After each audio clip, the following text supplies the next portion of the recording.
Hello, and welcome again to Living English. Today, we're going to look at words you can use in the kitchen and how to say where things are kept. Remember in our last episode of Sisters and Brothers, Anne went to the doctor because she was feeling tense and having headaches. Now it's Friday, and she has arrived at Sarah's house to cook a Chinese meal for the family.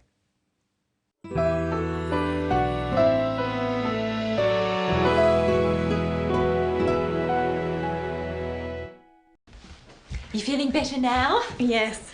The doctor said I should relax. Oh, why don't you sit down? Let me cook. No, I enjoy cooking. It is relaxing for me. Okay then. Well, let me help. Oh, what do you need? I need a sharp knife. The knives are in this drawer. And a wok. Do you have one? Yes, of course. It's in this cupboard. And do you have a, I don't know what it's called, a kind of a saucepan with holes in it? A colander? It's in here too. It's behind the saucepans.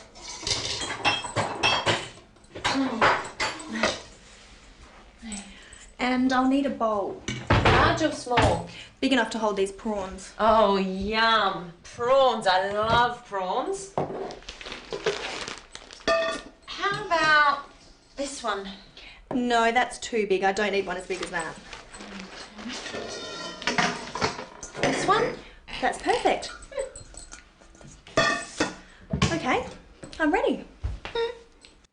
Let's start off today by revising some phrases we've looked at before on Living English.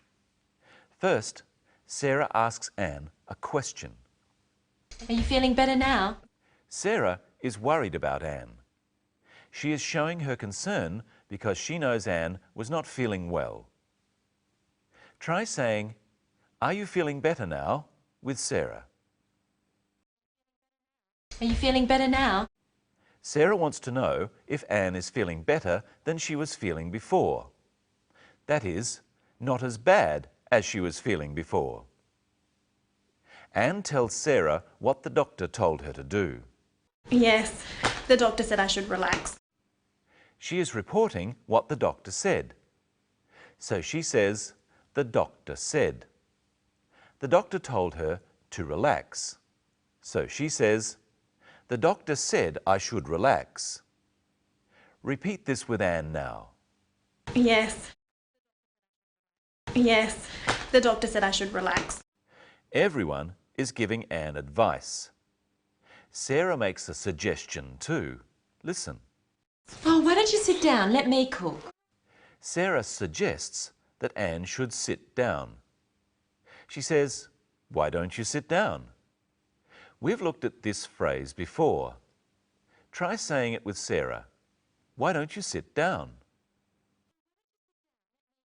Oh, why don't you sit down? Let me cook. You can also use he or she, but when you do, you must say doesn't and not don't. Let's try some more.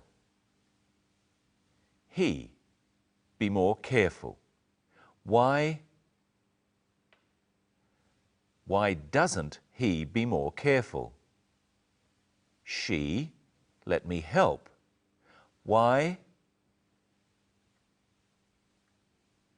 doesn't she let me help? If someone asks you, "Why don't you do something?" they don't really want to know why you don't do it. They are suggesting that you do it. But be careful. "Why don't you?" can also be said rudely. Why don't you stop talking? Oh, okay. Oh, I'm sorry. That was rude. Well, yes, it was, Michelle. Why don't you say hello to our viewers? Hello, everyone. Did you hear how I said it?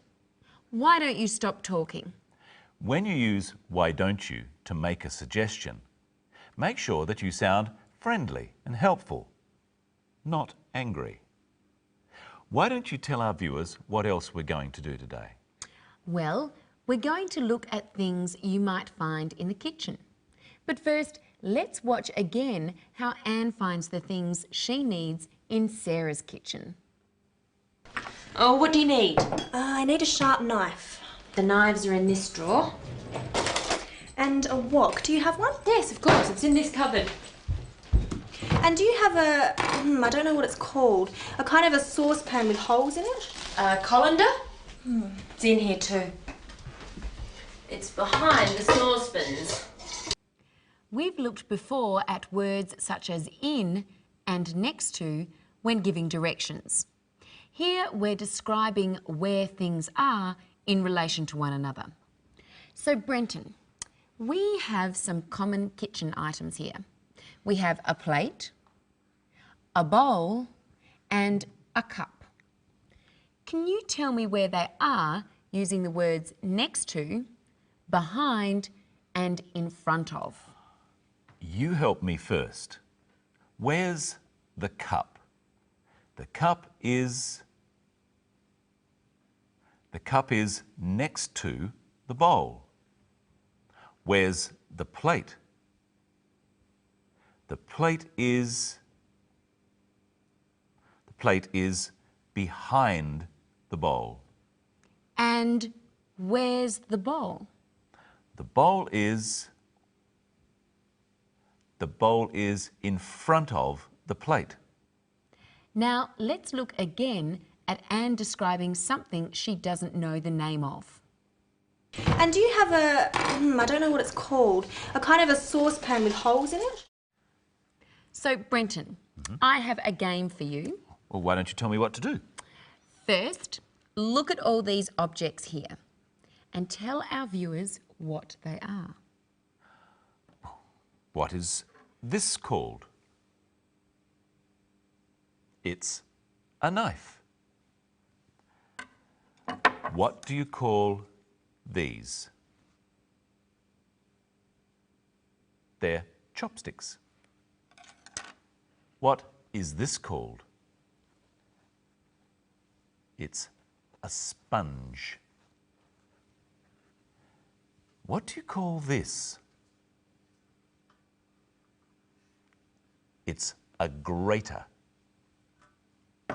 Okay, now we'll put the objects in this bag.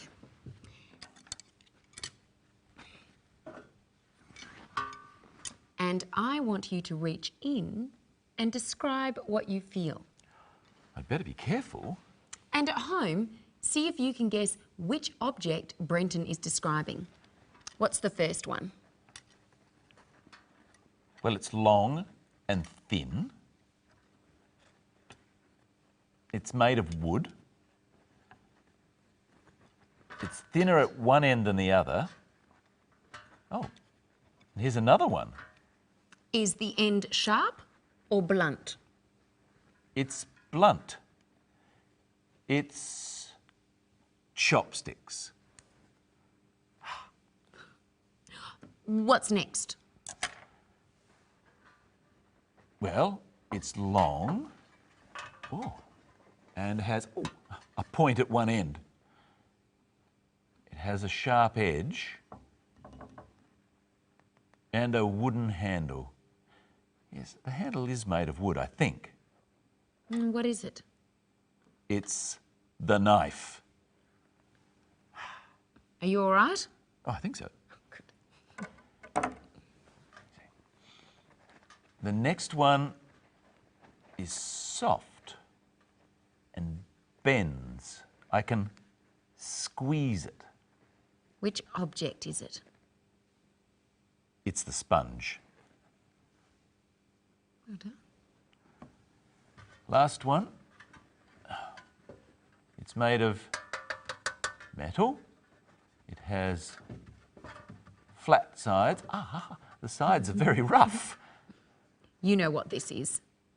It's the grater. So you can describe things by saying what they're made of. It's made of metal. They're made of wood. Or whether they're rough or smooth. Or their shape, round or square. Or whether they are hard or soft. sharp, or blunt. Now let's look once more at our story. Anne is asking Sarah for a bowl the right size. And I'll need a bowl. Large or small? Big enough to hold these prawns. Big enough to hold these prawns. If the bowl is too small, the prawns won't fit in it. Here we have 3 boxes and a ball. Which box is big enough to hold this ball, Brenton? Well, let's have a look. This one is too small. It isn't big enough. This one is also too small. It isn't big enough either. This one is okay. This box is big enough to fit the ball. After me, say whether the boxes are big enough or not big enough. This one, it's not big enough. And this one, it's big enough.